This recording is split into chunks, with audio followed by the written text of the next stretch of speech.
What's going on, everybody? C4 here, and tonight this is going to be a quick rapid-fire grading summary, if you will, of Free Agency Frenzy Day number 1. I was thinking about doing a team-by-team breakdown or just discussing the single big free agency signings, but I figure quickest thing to do is just do a quick rapid-fire about some of the players that have been signed throughout today, and we will touch on every single team. Not every single team has necessarily made a free agency acquisition, but some of them are rumored. So let's jump in without further ado with the Cleveland Browns, working from in order of the draft. Kenny Britt, 4 years, $32 million. I'm going to give that a C+. I think Kenny Britt has some decent upside, and especially if they are failed to retain Terrell Pryor, he could be a nice Band-Aid-ish type player and a compliment to what they have in Corey Coleman. They extended Joel Bitonio, 5 years, $51 million. They signed Kevin Zeitler, 5 years, $60 million. And they signed J.C. Treader, 3 years, $16 million. So there's three fairly decent moves for them on the offensive line. They were bulking up. Remember back in the day, well, not back in the day, like literally like 6-7 years ago, the Browns had a very, very good offensive line. They've usually had strong offensive lines. And I think most of the part, all these were positive moves. I think Bitonio might be a little expensive, but for the most part, not bad at all. But the worst thing, I think, honestly, we have to wait and see, but we have to take it for what it is right now at face value. And they traded a 2017 4th-rounder to Houston for Brock Osweiler, a 2017 6th-rounder, and a 2018 2nd-rounder. I'm giving that an F.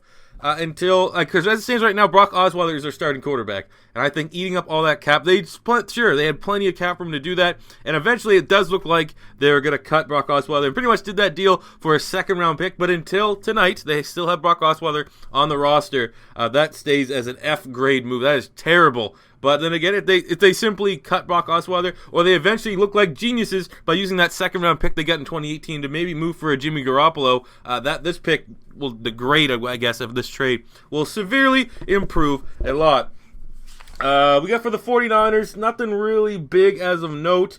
They got Brian Hoyer, who's maybe a stopgap if they can get Kirk Cousins. Nothing to see there. Kyle Juszczyk, 4 years, $20 million. That's probably been their biggest move. He's a nice offensive weapon to have there. I mean, Kyle Shanahan's used to having DeMarco, the fullback, at Atlanta, so he definitely will be able to utilize a fullback in his scheme. The Chicago Bears, they got Mike Glennon. He was the big get of the day. 3 years, $45 million. I think Mike Glennon probably was the best quarterback on the market, in my honest opinion, but that is a lot of fucking money for a guy that's somewhat unproven. But I think Mike Glennon might actually have a lot of upside in that scheme, so we have to wait and see, but that is a lot of money. I'm going to give it a C- grade as it stands right now. They also got Quentin Demps for a somewhat affordable deal, which wasn't that bad. Look at the Jags trying to win free agency once again. Got Barry Church, 4-year, $26 million deal. That is great cover because they lost Jonathan Cyprien. They signed Calais Campbell, 4 years, $60 million. That is a whole lot of money for a guy that's 30, but looking at the immediate production, he is going to fill. He's going to play defensive tackle next to Malik Jackson. That is going to be a very good defensive front with Malik Jackson, Calais Campbell, Dante Fowler, and Yannick Ngakoue. I'm giving that a B-. And then they splurged on A.J. Bouye, 5 years, $67.5 million. I think it's going to be a bad pick overall. I think Bouye, 1-year wonder. But we have to take it at face value. Coming off the year he had with Texans, if he can continue that, that's pretty much about appropriate market value, I think. So I'll give that a B grade. Titans, they signed Jonathan Cyprien. There's no official contract that I've been able to find from that, but that is a good fit for them. They were looking at getting a safety. There's rumors they'd draft safety in this year's draft, so I think getting Cyprien, he's really good in the box safety last year. Nothing really for the Jets. The Chargers side, Russell Okung to a 4-year, $53 million deal. That is a C. That is paying. They overpaid drastically for Okung, who had a pretty down year with the Denver Broncos. I mean, the Denver Broncos offensive line was definitely their biggest glaring weakness last year, and they just paid top dollar for that. So, not a good pick for the Chargers. The Panthers signed Matt Khalil to a 5-year, $55 million deal. Again, man, the tackle market's almost as overpriced as the wide receiver market this year. I'm giving that a C. I mean, you're pairing him with his brother. Maybe we get the best of him. But again, much like where Okung was on a very bad Broncos line and still got paid, Khalil was on a terrible Minnesota Vikings line and he still got paid. The Bengals re-signed Drake Kirkpatrick. That's pretty much their big opening day sign. I think that's a good re-signing. He got familiar and comfortable in that system. Yet to have the details on that contract as of right now as recording this. But I think that's a nice little depth move for the Bengals. The Bills did a bunch of things, but we will more talk about. They restructured Tyrod Taylor to 2 years, $30.5 million. Giving that a C+. I think Tyrod gives them the best chance to succeed in their first year under Sean McDermott. And they got Micah Hyde, 5-year, $30 million. I'm giving that a C. especially if they're paying Hyde that kind of money to assume that he can replace Stephon Gilmore. I think that's not that great. The Saints, they got Larry Warford, who's a solid offensive lineman. No details yet on that contract, and they re-signed Nick Faley. So some decent business. No big plays there for the Saints as of yet. Waiting to see what happens with Brandon Cooks. The Cardinals, again, nothing really big for the Arizona Cardinals yet. They did re-sign and get an extension with Chandler Jones, 5 years, $83 million. And Chandler Jones is one of the best edge rushers in the NFL. And the fact that he got him about $10 million or so less than the premier edge rushers like Von Miller and stuff like that. So I think that's a solid deal, but it is a lot of money to invest in Chandler Jones. Philadelphia Eagles, we already talked about it, man. Alshon Jeffrey, 1 year, $14 million. I'm giving that an A+. That's a beast. That's obviously the best one to talk about. They got Torrey Smith, 3 years, 15. I'll give that a C, but obviously Alshon Jeffrey, maybe the best move. I'm trying not to come off as biased, but I think that might be the best move that happened on the day. The Colts, nothing really happened to them. I guess we could talk about what happened the other day where they traded Dwayne Allen and a 6th-rounder to the Patriots for a 4th-rounder. Obviously, they wanted to go in the direction of Jack Doyle as their starting tight end. I think they might have been, I don't know, I think maybe you want to go with the 2 tight end set more so than just give the Patriots another weapon, especially because the Patriots are very, very hated rivals. But that's what they decided to do there. The Ravens got Tony Jefferson. This is a big one that we talked about. 4 years, $36 million. Another A+. I think that's him and Alshon, the only 2 A+s that have given. Tony Jefferson is a perfect fit in that Ravens team. I assume they'll pair him with Ladarius Webb as the free safety. I like that. I think that's a great move for the Baltimore Ravens. The Redskins, on the other hand, their biggest free agent signing because no moves with Kirk Cousins yet. They signed DJ Swearinger to a 3-year, $13.5 million deal. I'm giving that an A because Swearinger has a whole lot of upside, and considering the market, you got him slightly below market value. So I think that is a very nice sign there. The Tampa Bay Buccaneers got Deshaun Jackson. He was their big sign. I have no details yet of his contract. I haven't really seen any figures thrown around, but I think he's an excellent compliment to Mike Evans. That was a great fit for that scheme, getting Jameis Winston another weapon. They also got Chris Baker, but fuck that piece of shit.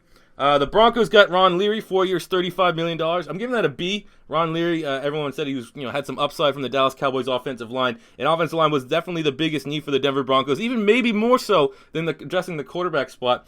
So Ron Leary is a great get for that. $35 million is about what I'd assume he would get paid.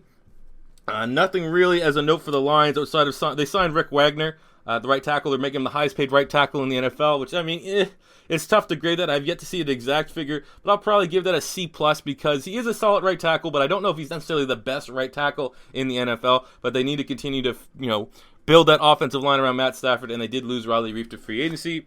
The Miami Dolphins, I guess we could really just talk about aside from the Julius Thomas trade. The biggest thing they did during free agency was re-signing Kenny Stills to a 4-year, $32 million deal. That's about $2 million than people expected if he hit the open market, so I'll give that a B grade for the Miami Dolphins. They've had some other moves, but like I said, I'm going to be doing another series that's coming on the 19th that I'll go a lot more in-depth to every team's free agency. This is more so just, the big moves that have happened here on day one.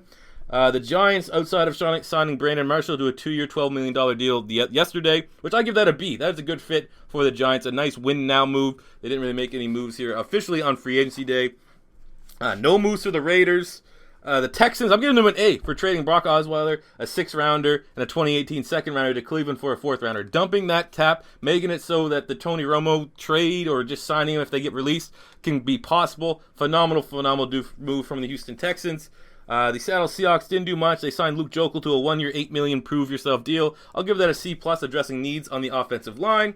The Kansas City Chiefs haven't really made any moves yet. They re-signed Eric Berry a couple days ago, 6 years, $78 million. I'm giving that an A-. I think that's a pretty generous offer considering Eric Berry's getting up there in age, but he is a big-time playmaker and definitely in the conversation for one of the top safeties in the NFL. The Cowboys haven't yet to really make any moves. Still waiting to see what happens with Tony Romo. The Green Bay Packers re-signed Nick Perry to a 5-year, $60 million deal. I'm going to give that a B- right now just because of the one-year wonder stigma that might be around Nick Perry, but he was set to be one of the top edge rushers in this market. He's 27 years old, so being able to retain their own homegrown talent, which is pretty much the mantra of the Green Bay Packers, was a great piece of business for them.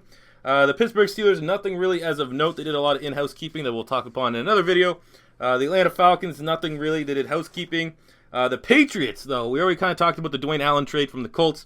They re-signed Duron Harmon, 4 years, $20 million. I think that's slightly above market value, considering that you saw what Barry Church went for, DJ Swearinger, just a couple other guys. So I think that's actually slightly above market value. They re-signed Alan Branch. I have yet to get the official figures on that. But obviously their big move is signing Stephon Gilmore to a 5-year, $65 million deal. I'm going to give that a B plus as it stands right now. Just because that's a lot of fucking money. It's just an uncharacteristic Patriot move. But I think Gilmore was the top corner in my opinion on this year's market. That's just a fuck ton of money to pay for a guy that kind of had a down year last season with the Buffalo Bills.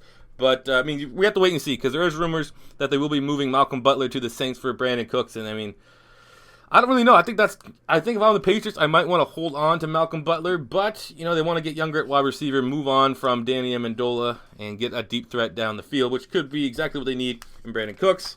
Looking at the Rams, they had two actually pretty solid moves. They signed Robert Woods to a 5-year, $39 million deal, which I'll give a C+. I think there's a whole lot of upside for that, and he instantly walks in to be probably the best wide receiver on their team. I don't think you'll find too many people that think Tavon Austin is better. And then they got Andrew Whitworth for a 3-year, $36 million deal. I'm giving that a B+, because short-term gain, but you need to get offensive linemen to get Todd Gurley going. He is the catalyst of that offense. It's not going to be Jared Goff. It looks like he probably still won't be officially ready to take over that team. It's going to be probably still a learning curve for the beginning of the upcoming season. So Whitworth certainly helps you establish the run game with Todd Gurley a little bit. And then finishing up here, we have the Minnesota Vikings, who haven't really done anything. They signed Riley Reif, who came over as a free agent from the Lions, but I have no exact figures on that.